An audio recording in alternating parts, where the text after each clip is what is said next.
जय मां Saraswati student. Student आज हम अपना पढ़ रहे थे रेशियो एंड प्रोपोर्शन। तो इसमें रेशियो और प्रोपोर्शन हमने पढ़ लिया था। आज पढ़ते हैं unitary method. What is unitary method? A method in which in the value of unit quantity is first obedient to find the value of any required quantity is called unitary method। तो मतलब जब हम किसी भी quantity को अगर हम कोई भी कुछ भी वैल्यू से क्या करते हैं, रिक्वायर्ड करते, तो उसे क्या कहते हैं, यूनिटरी मेथड कहते हैं। इसके लिए हमें एग्जांपल्स देखना पड़ेगा। इसके टू हमारे वो हैं, टू टाइप्स हैं यहाँ पे, ठीक है, इनको पढ़ लेंगे। तो एग्जांपल हमें दे रखा है, a worker is paid rupees for 15 days and amount he received in works to 8 days। तो इसके लिए क्या करेंगे, सबसे पहले हम डेज़, तो दोनों में तो सबसे डेज़ है, डेज़ एंड पेमेंट, ओके। तो days payment and days, okay. So सबसे पहले हमारे पास क्या है, डेज़ पेमेंट कितना आता है हमारा, फर्स्ट में इतना है फर्स्ट वाले के लिए, और कितने दिन के लिए, 15 डे के लिए। दूसरे के लिए हमें पेमेंट निकालना है और हमें डेज दे रखे कितने, 8 days।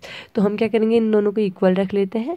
तो उसके बाद एक को हमें क्या, जो हमें रिसीव करना होता है, जो मतलब हमें निकालना होता है, उसको क्या कर लेते हैं हम, कोई भी कुछ भी मतलब उसे रिक्वायर्ड कर लेते हैं, ओके। तो देखो क्या होगा, उसको सपोज कर लेंगे। तो देखो एक्स यहाँ पे हमने सपोज कर रखा है, तो उन दोनों को क्या कर लेते हैं, इक्वल रख लेते हैं। तो इक्वल रखने के बाद एक्स वहीं पे रहा, तो इसको फिर ये इधर जाके मल्टीप्लाई हो जाएगा। सो मल्टीप्लाई कर दिया, तो ये इस तरह से हमारा हो जाता है, ठीक है। तो अब next is percentage. What is percentage? Percentage mean parts पर 100, मीन्स परसेंटेज। जैसे हम कहते हैं पर स्टूडेंट, कहते हैं मतलब हर एक स्टूडेंट से, वैसे क्या होता है हमारा परसेंटेज, यानी परसेंटेज मीन पार्ट्स पर 100 मीन, इसका मीन होता है पर 100।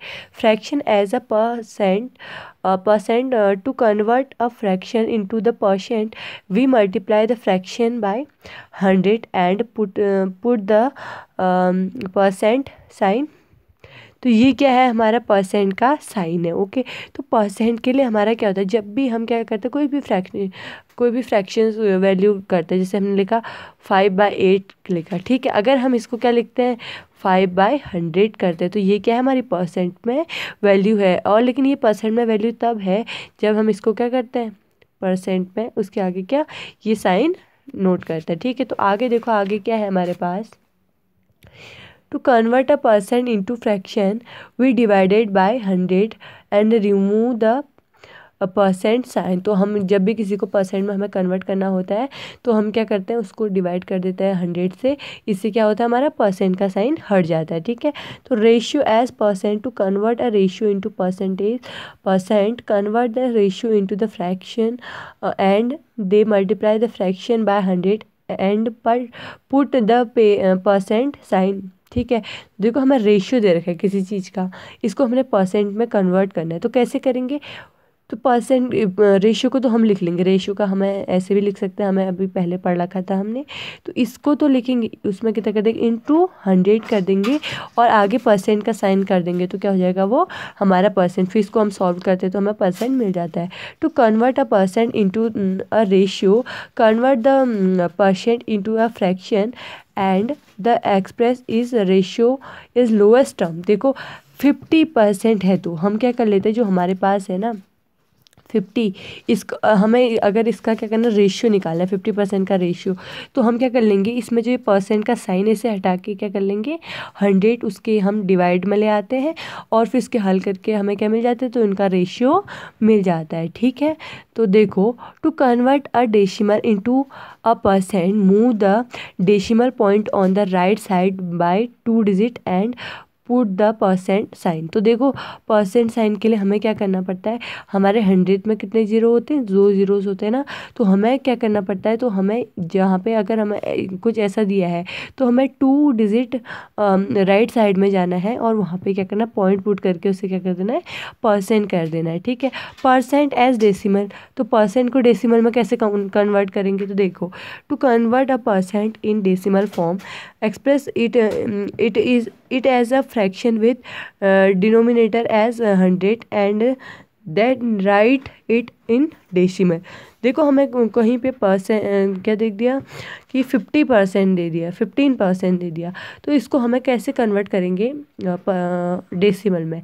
तो क्या, परसेंट का साइन हटाओ, डिवाइड में क्या कर दो 100, डेसिमल में कन्वर्ट करना है तो क्या करना है हमें इसमें कितने होते हैं 2 ज़ीरोस होते हैं, तो 2 ज़ीरोस 2 डिजिट यहाँ से लेफ़्ट की ओर, राइट से लेफ़्ट चलो और क्या कर देना है, पॉइंट पुट कर देना है और 0 पॉइंट पुट कर देना है। ओके ठीक है, तो यहाँ पे हमें क्या दे रखे हैं, एग्जांपल्स दे रखे हैं कुछ, इन्हें आप देख लेंगे। एंड नीचे हमें दे रखी है प्रैक्टिस एक्सरसाइज, तो देखो सिंपल से है तो आप इनको कर लेंगे। ओके, तो और यहाँ आंसर की दे रखी है, हिंट एंड सॉल्यूशंस भी दे रखे हैं।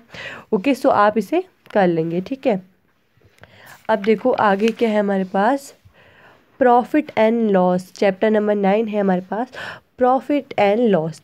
तो देखो प्रॉफिट एंड लॉस क्या होता है, जब भी हम कभी मार्केट जाते हैं, हम कोई भी सामान खरीदते हैं तो क्या होता है, हम उसमें प्रॉफिट एंड लॉस देखते हैं ना।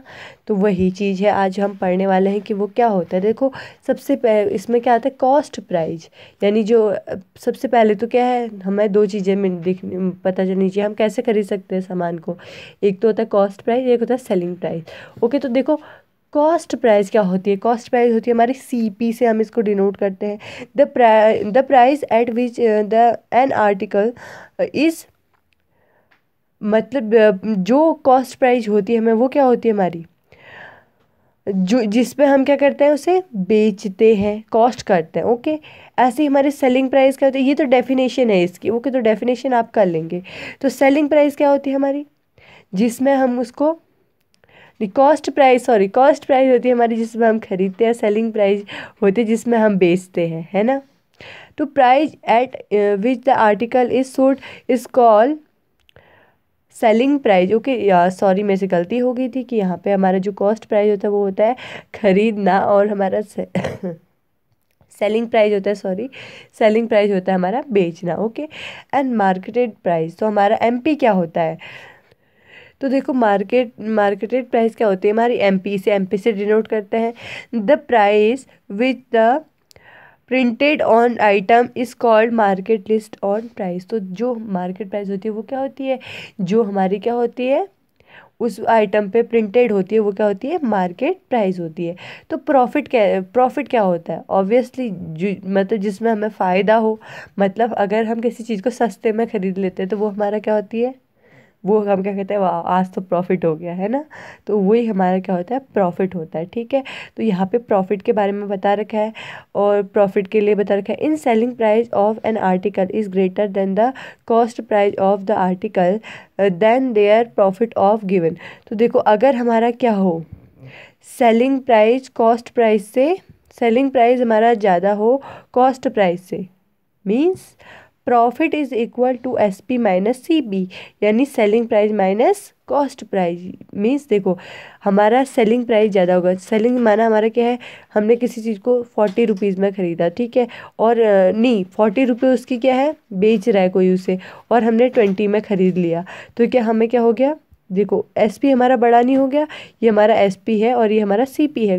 ये सेलिंग प्राइस, कोई बेच रहा है 40 में, हमने ख़रीद लिया 20 में, तो हमें तो प्रॉफिट ही हुआ ना, तो ये क्या हो गया हमारा प्रॉफिट, तो इसमें SP बड़ा हो गया। तो प्रॉफिट का हमारा क्या होता है formula, SP minus CP। Okay, तो जो भी हमारा प्राइस आता है SP माइनस CP से, तो वो हमारा क्या होता है, प्रॉफिट। सेम एज लॉस होता है, लॉस मतलब किसी की सेलिंग प्राइस क्या है 40 है, हमने उसे 50 में ख़रीद लिया, तो क्या होगा, हमें तो लॉस हो गया। तो यही हमारा क्या होता है, लॉस होता है। ओके, सो आगे जो चीज़ें हैं उनको पढ़ेंगे, इंपॉर्टेंट पॉइंट्स एंड फार्मूलाज हैं, यहाँ पे फार्मूलाज गिवन है, इनको पढ़ेंगे और इसके बारे में हम कल फिर से डिस्कशन करेंगे। ठीक है, थैंक यू गाइज।